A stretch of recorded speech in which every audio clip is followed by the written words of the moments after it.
ये मेरठ से sir, Meerut UP में पहला ऐसा एक मिशन होगा सर, इसके अंदर एक बैरक में 35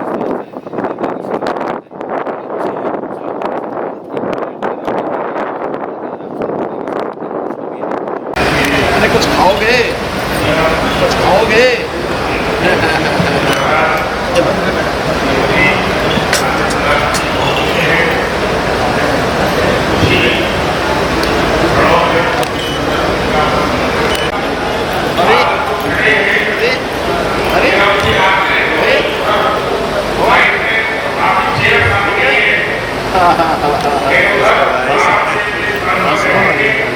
कितने दिन का है?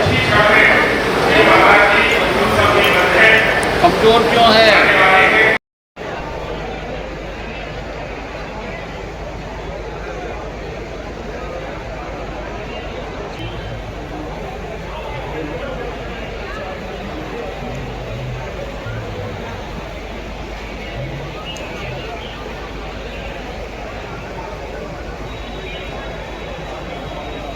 आप लोग बीच के पंडाल में बैठे, सबसे पीछे मत बैठे, बीच में।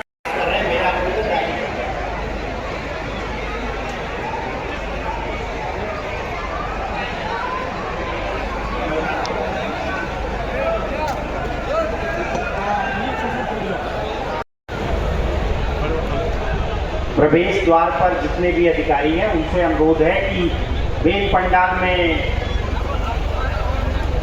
आम जनता से अनुरोध करें कि मेन पंडाल की तरफ ना आए, जो प्रवेश द्वार से बाईं तरफ और मंच से जाएं।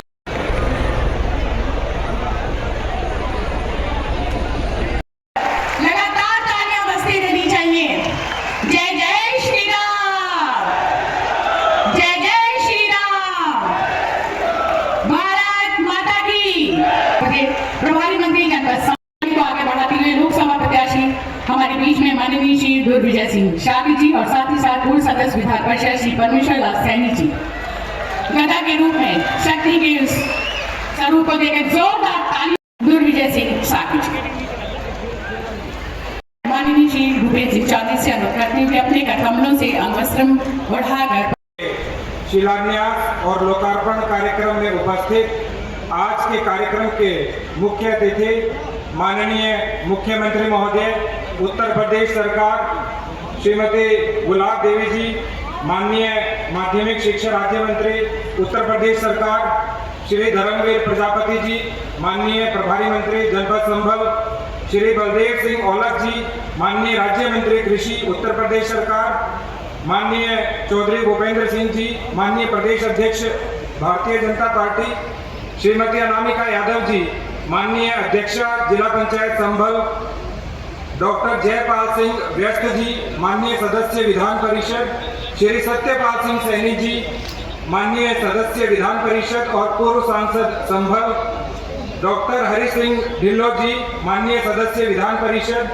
चौधरी हरेंद्र सिंह रिंकू जी, जिलाध्यक्ष भारतीय जनता पार्टी संभल श्री हेमंत राजपूत जी, जिला प्रभारी भारतीय जनता पार्टी संभल श्री परमेश्वर लाल सैनी जी, माननीय पूर्व सदस्य विधान परिषद संभल श्री अजीत सिंह राजू यादव जी, माननीय पूर्व विधायक एवं माननीय पूर्व मंत्री विधानसभा क्षेत्र गुन्नौर एवं अन्य गणमान्य महानुभाव और आए हुए सभी आगंतुकों का भगवान विष्णु के 10वें अवतार भगवान श्री कल्की से 155 करोड़ से अधिक की धनराशि स्वीकृत हो चुकी है और जनपद संभल में एकीकृत आवास होने से, एकीकृत परिसर होने से राजस्व, पुलिस और विकास विभाग के अधिकारीगण कर्मचारीगण को एक साथ सभी सुविधाएं उपलब्ध होगी, जिससे शासकीय कार्यों की गुणवत्ता में वृद्धि होगी। इसके लिए समस्त जनपदवासी माननीय मुख्यमंत्री महोदय के आभारी हैं। पुनः माननीय मुख्यमंत्री महोदय का हृदय के अंतरतम से आभार, धन्यवाद, साधुवाद। जय हिंद, जय भारत, जय संभल। कार्यक्रमों के माध्यम से और बटन दबाकर और जैसा कि आप देख रहे हैं मंच के दोनों तरफ शिलापटों से आवरण बढ़ता होगा और ये सौगात 659 करोड़ रुपए की 222 परियोजनाओं की हमारे जनपद संभल को समर्पित करते हुए बहुत सारी बधाइयां, शुभकामनाएं, जोरदार तालियों के साथ अभिनंदन।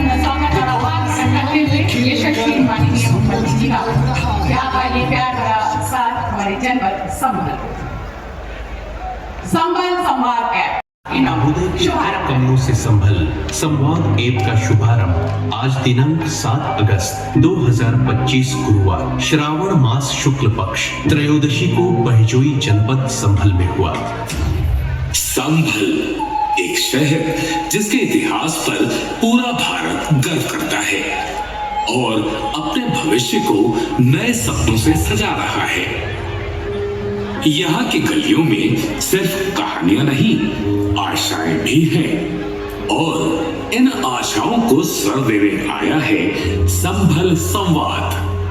पहले शिकायत दर्ज करने के लिए कार्यालयों के चक्कर, अब केवल एक क्लिक।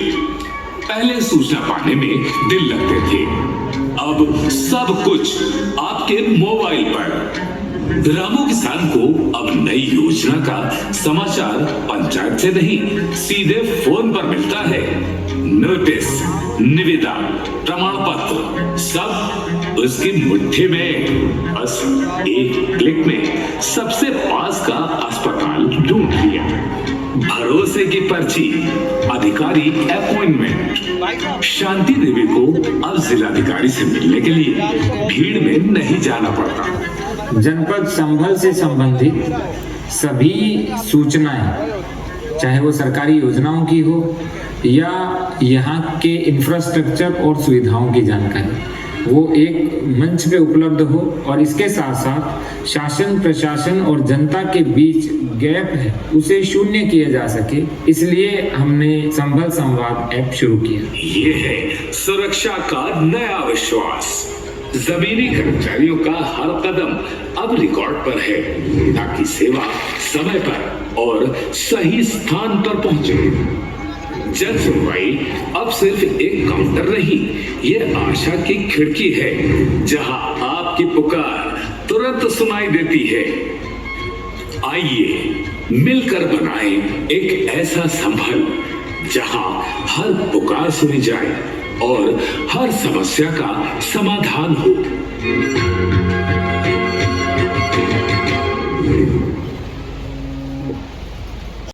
ये मूर्ति प्रदान करते हुए समान न्याय प्रिय सभी के हृदय में निवास करने वाले, कर्तव्य के प्रति सजग रहने वाले ऐसे परम पूजनीय महाराज जी के चरणों में मैं नमन करती हूँ और संभल की विशेष रूप से हमारे जिले के प्रभारी धर्मवीर जी,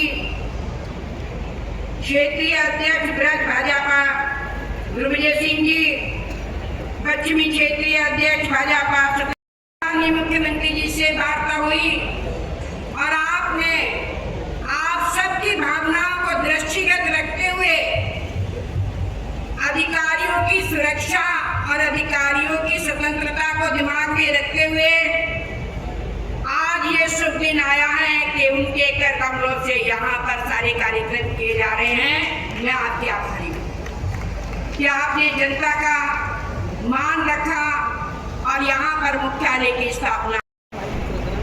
आप किसानों का भी एक सहारा बने हुए हैं कि उनको किसान सम्मान निधि के द्वारा आपने घोषित किया है। आप उन बीमारों का भी सहारा बने हुए हैं, उनका जीवन आप बन गए हैं जिन्होंने जिसके माध्यम से आपने आयुष्मान कार्ड के लिए गरीबों के लिए दिया और वो अपनी जिंदगी को बचाने का पूरा प्रयास कर रहे हैं। पद रख दिया जाए या जो कुछ आप सही समझे उससे इसका नाम बदलना चाहिए, ऐसा मेरी आपसे प्रार्थना है। क्या बात है। आपका जो विचार है मैं उसमें ये कहना चाहूंगी, मैं आपका अभिनंदन करना चाहती हूँ कि आपका जो विचार है वो विचार ये है कि सत्य पर काम करो, क्योंकि आप इस सत्य को अपनाए हुए हैं। आप संत हैं, सत्य को अपनाए हुए हैं, सत्य पर काम करो। जब सत्य पर काम करोगे तो धर्म आपकी रक्षा करेगा, ऐसी मान्यता है माननीय मुख्यमंत्री। और जब धर्म आपकी रक्षा करेगा तो विजय आपको निश्चित मिलेगी। ये मैं कहना चाहती हूँ कार्यकर्ताओं की भावनाओं के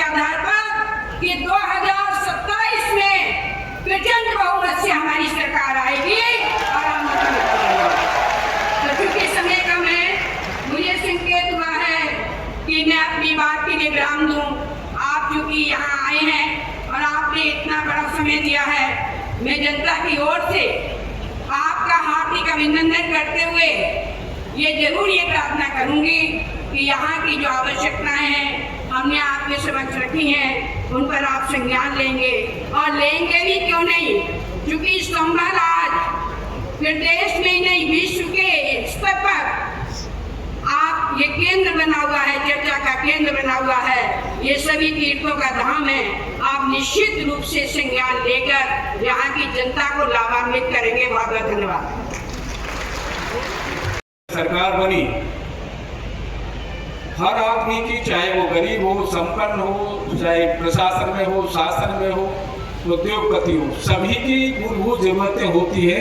शिक्षा जरूर दूंगा, क्योंकि 2022 में जब लोग विधानसभा का चुनाव हो रहा था तो हमारी यहाँ छोटे छोटे नुक्कड़ बैठकों के माध्यम से कार्यक्रम लगे थे। तो एक नुक्कड़ बैठक में यहाँ के हमारे कई गांवों के लोग इकट्ठा थे, उनसे हमने ही सवाल किया कि आप ही बताइए 12 से 17 में समाजवादी पार्टी की सरकार रही, अखिलेश जी मुख्यमंत्री थे, और 17 से 22 तक माननीय मुख्यमंत्री जी हमारे योगी जी मुख्यमंत्री रहे। आप ही कुछ अंतर समझाया आपने, तो आप ही बताइए। तो मैं बताना चाहूंगा, वहां एक बुजुर्ग व्यक्ति खड़े हुए, उन्होंने बताया कि 12 से 17 में एक अनुभव हमने जो किया है, हम घर आ जाते हैं, भोजन घर पे करके चले जाते हैं, और कोई रिश्तेदार आ जाता है तो घर में सो भी जाते हैं, कोई हमारे पशुओं की तरफ आंख उठा के नहीं देख सकता। ये माननीय मुख्यमंत्री के नेतृत्व में हमने देखा है, महसूस किया है। दूसरे बुजुर्ग व्यक्ति खड़े हुए, उन्होंने कहा कि पहले हमारी बहन बेटियां सुरक्षित नहीं थी, आज माननीय मुख्यमंत्री के नेतृत्व में सरकार बनी है, हमारी बहन बेटियां सुरक्षित हैं। तीसरे व्यक्ति खड़े हुए, उन्होंने कहा कि हमारे जमीन जायदाद प्लाट सुरक्षित हैं। ये माननीय मुख्यमंत्री जी यहीं से प्रमाण। युवा गृह योजना के तहत सुश्री सृष्टि जैन आपको 4,74,000 रुपए का प्रत्यात्मक चेक देकर सम्मानित किया जाता है। इसके पश्चात राष्ट्रीय ग्रामीण आजीविका मिशन के तहत सुश्री अनुपमा सिंह जी आपको 15 करोड़ रुपए का प्रत्यात्मक चेक देकर सम्मानित किया जाता है। इसी के साथ उत्कृष्ट कार्य करने वाले लाभार्थियों में हमारे बीच में जिला कार्यक्रम विभाग आंगनबाड़ी की हमारी कार्यकर्त्री ग्रुप में श्रीमती ममता शर्मा जी आपको प्रमाण पत्र दिया जाता है आपके कार्यक्रम के लिए। बहुत बहुत धन्यवाद, बहुत सारी शुभकामनाएं। भारतीय जनता पार्टी के हमारे सभी पदाधिकारीगण भारी संख्या में संभल की इन परियोजनाओं के लिए आज यहां पर उपस्थित संभल के मेरे सभी उपस्थित बहनों और भाइयों,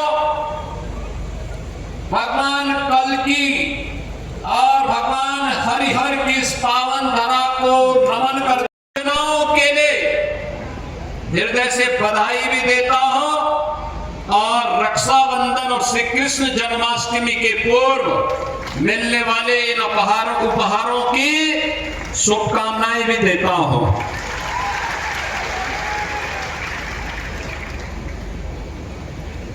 9 अगस्त को रक्षाबंधन का पावन पर्व है। रक्षाबंधन हमारे यहां सनातन धर्म की परंपरा में एक पुरोहित के द्वारा एक यजमान के हाथों की यजमान के लिए, एक बहन के द्वारा एक भाई के लिए एक पवित्र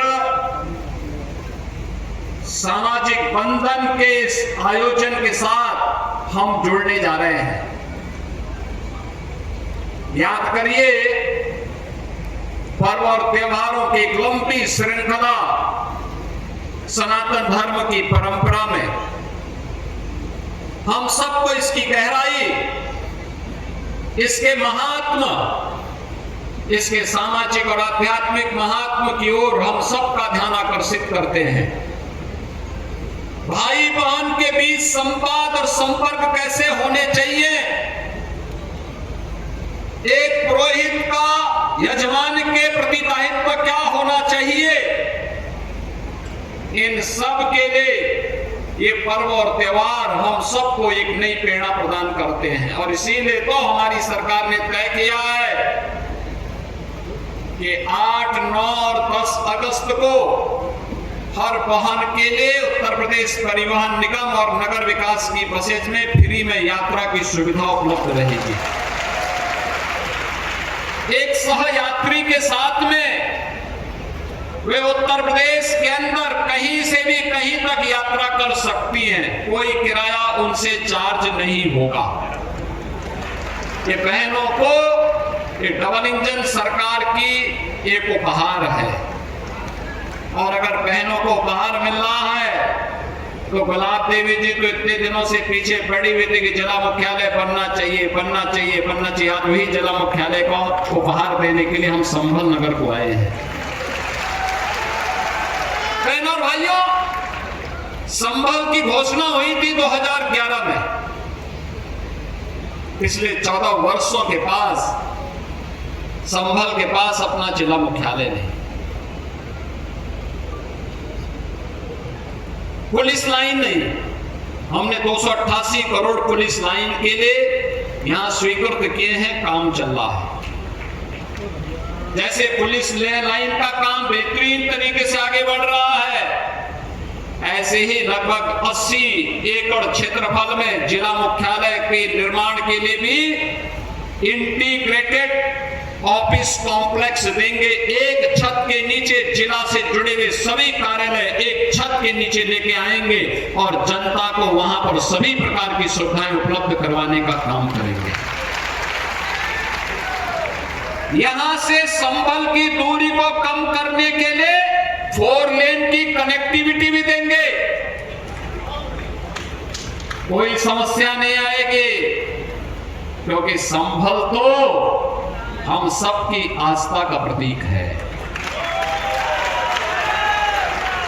हरि और हर यानी विष्णु और शिव दोनों का जहां पर एक सामूहिक रूप से दर्शन हो सकते हो, वही है हरिहर।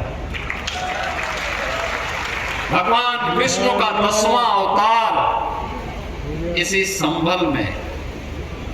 संभल में हमारे पावन ग्रंथों ने माना है। बहनों और भाइयों, कुछ लोगों को यह विवादित विषय लगता होगा क्योंकि जिनकी पृष्ठभूमि ही विवादित है, जिनका पारिवारिक पृष्ठभूमि ही विरासत है, उन्हें हिंदू परंपरा में विवाद नजर आता है। लेकिन ये विवाद का विषय नहीं हो सकता है, ये विवाद का विषय नहीं हो सकता है। यहां पर जब संभल की हम चर्चा करते हैं तो बहनों और भाइयों, यह हम सबका और दुनिया का ध्यान आकर्षित इसके माध्यम से हम सबका हो जाता है। आपने इस बात को देखा होगा कि संभल की चर्चा देवी चंदौसी तो हमारा वैसे पहले से ही ये मान्यता प्राप्त है कि ये मिनी काशी है, छोटी काशी के रूप में उसकी मान्यता है। लोग वृंदावन के रूप में, काशी के रूप में बड़ी मान्यता के साथ, बड़ी श्रद्धा भाव के साथ वहां की पर सैकड़ों की संख्या में बने हुए मंदिरों में दर्शन करने के लिए आते हैं।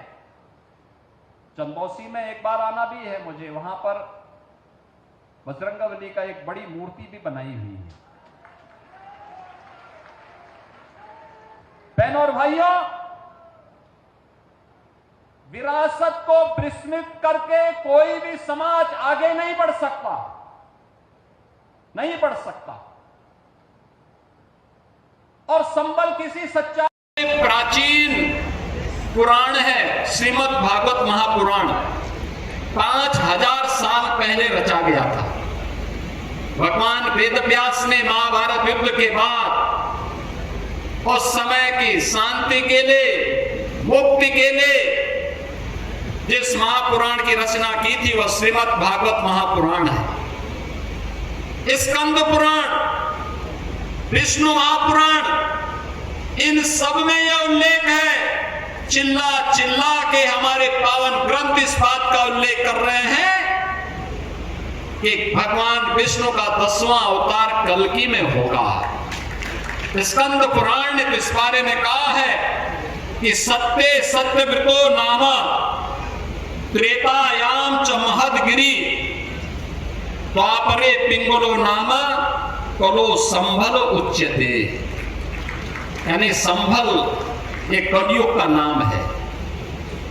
अलग अलग युग में अलग अलग नाम थे। सतयुग में सत्यव्रत, त्रेता में महदगिरी, द्वापर में पिंगल और आज संभल यानी संभल हो गया है।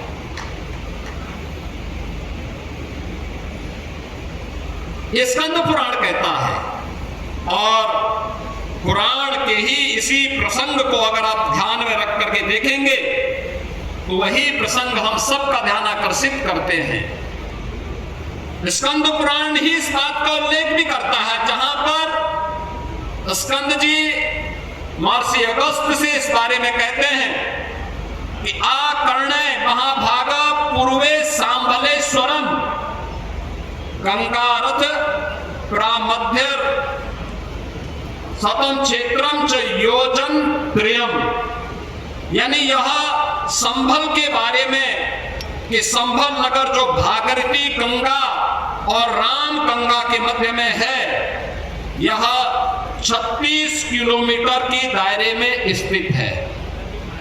इसके महात्म के बारे में, इसके क्षेत्रफल के बारे में यह स्पष्ट उल्लेख किया जाता है और श्रीमद् भागवत महापुराण भी इस बात का उल्लेख करता है कि यदा चंद्रस्य च सूर्यस्य च तथा तिस्य बृहस्पति एक राशो समेस्यन्ते तथा भवति तत्कृतम। अर्थात चंद्रमा, सूर्य और बृहस्पति के तीनों ग्रह जब उस नक्षत्र के प्रथम चरण में एक साथ प्रवेश करेंगे तभी सतयुग का प्रारंभ होगा, जो श्री कल्कि श्री विष्णु के अवतार और सतयुग और कलयुग की संधि में होगा। अब जिसके पास दृष्टि न हो तो उसके बारे में हम क्या कह सकते हैं। और संभल एक सच्चाई है। बहनों और भाइयों, इस सच्चाई का उल्लेख हमारा ग्रंथ कहता है। 68 तीर्थ थे, 68 तीर्थ थे यहाँ के, 19 पावन कूप थे, परिक्रमा का मार्ग था, सब कुछ था। कैसे बर्बर अत्याचारों से विदेशी आक्रांताओं ने इन तीर्थों को नष्ट किया, अपवित्र किया, कैसे इन कार्यों को अपवित्र करने का कार्य किया, कैसे कब्जे हो जाते हैं। 19 के 19 कूपों पे कब्जा हो जाता है, तीर्थों पर कब्जे हो जाते हैं, मार्ग तोड़ दिए जाते हैं। 24 कोस और 84 कोस की परिक्रमा के मार्ग को बाधित किया जाता है। परिणाम एक सच को छुपाने का कुत्सित प्रयास। लोक माता अहिल्याबाई होलकर ने अपने समय में इन तीर्थों का पुनरुद्धार किया था। उन्होंने उस समय जब काशी विश्वनाथ मंदिर के पुनरुद्धार का कार्य लोक माता अहिल्याबाई होलकर ने किया था, उसी समय भगवान सोमनाथ के मंदिर का, चाहे भगवान सोमनाथ का मंदिर सौराष्ट्र गुजरात का हो या काशी में भगवान विश्वनाथ का मंदिर, ये क्रूर आक्रांताओं की बर्बरता के शिकार हुए थे। उनका पुनरुद्धार करने का काम यह कार्य होलकर ने किया था। तो साथ ही साथ उन्होंने संभल के इन तीर्थों के पुनरुद्धार का भी काम किया था। आज भी आप देखते होंगे लोक माता अहिल्याबाई होलकर ट्रस्ट के द्वारा तमाम तीर्थों के लिए कुछ सहयोग किया जाता है, लेकिन अब हमारी सरकार ने तय किया है 68 के 68 तीर्थों को, 19 के 19 कूपों को, परिक्रमा मार्ग के पुनरुद्धार का कार्य अभी डबल इंजन की सरकार उठाएगी। ये हमारा दायित्व भी है, नैतिक कर्तव्य भी है, क्योंकि विकास तभी सार्थक होता है जब वह विरासत के साथ जुड़ती है। ये विरासत का संरक्षण भी है और आने वाले वर्तमान और भविष्य के सुनहरे सपने के लिए उन्हें विकास की प्रक्रिया से जोड़ने का एक अभियान भी है। आज आप देखते होंगे काशी विश्वनाथ धाम प्रधानमंत्री मोदी जी के कर कमलों से जो भव्य स्वरूप प्राप्त किया है, आज काशी में कोटि कोटि भारतवासी आकर के, सनातन धर्मावलंबी आकर के आस्था के साथ साथ वहां के विकास को एक नई ऊंचाई पे पहुंचा रहे हैं। छोटी काशी के रूप में उसकी मान्यता है। लोग वृंदावन के रूप में, काशी के रूप में बड़ी मान्यता के साथ, बड़ी श्रद्धा भाव के साथ वहां की पर सैकड़ों की संख्या में बने हुए मंदिरों में दर्शन करने के लिए आते हैं। चंदौसी में एक बार आना भी है मुझे, वहां पर बजरंगबली का एक बड़ी मूर्ति भी बनाई हुई है। बहनों और भाइयों, विरासत को विस्मृत करके कोई भी समाज आगे नहीं बढ़ सकता, नहीं बढ़ सकता। और संभल किसी सच्चाई को हम बताने के लिए आपके बीच आए हैं। याद करना, संभल के साथ क्या नहीं हुआ आजादी के बाद में, क्या नहीं पाप कांग्रेस और समाजवादी पार्टी ने किया। कांग्रेस यहां सामूहिक हत्या करवाती थी और समाजवादी पार्टी उनके चेले के रूप में उनके पाप पर पर्दा डालने का काम करती थी, हत्यारों को बचाने का काम करती थी। यही तो हुआ था संभल में, यही तो हुआ था आजादी के बाद में जो कत्लेआम हुए थे। क्योंकि अगर ये सच्चाई सामने आ जाती तो उनको वोट बैंक खिसकने का भय था। हम लोग वोट बैंक के लिए नहीं आए हैं, हम तो विरासत का संरक्षण करने के लिए आए हैं। वोट बैंक नहीं, विरासत का संरक्षण है। हम विकास को जोड़ने के लिए आए हैं और उत्तर प्रदेश वासी का विकास पर पूरा अधिकार है। विकास से वंचित करके ये बांटने वाले लोग गरीबों के हक पे डकैती डालते थे।